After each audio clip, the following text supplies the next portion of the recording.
Ох, ничего себе, вы из Львива. Ну, да, если я была и буду еще.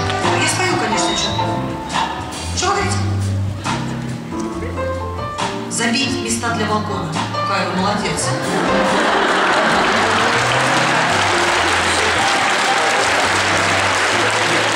Молодец. Молодец, КК.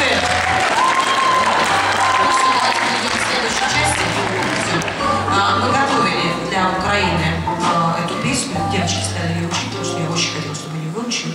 И отдельную благодарность я... Ну, вы сейчас сами все услышите. Я выражаю за весь этот тур. Долженков, выходи. Я хочу выразить Сергею Долженкову, это тромбонист наш. Что он может сейчас делать? Где он? Тимур Клэд, выходи, иди сюда. Не бойся, выходи. То есть он, понятно, не боится. Он молодец. Наглых не люблю, скромным не доверяют. Я тебе выражала благодарность, ничего не слышал. Он молодец. Он на самом деле придумывает все партии,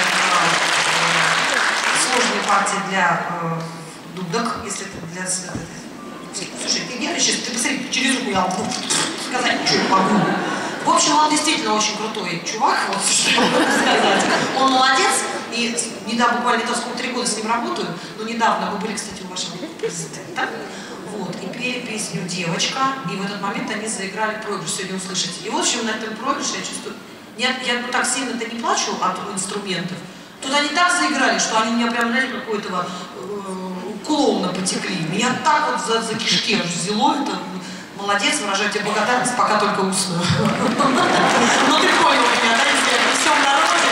Большое спасибо. Вы услышите народную украинскую песню, которая называется «На воре ой, земля твоя», знаете эту песню? Вот сейчас еще, в общем, отдельно послушайте, что творят дудки.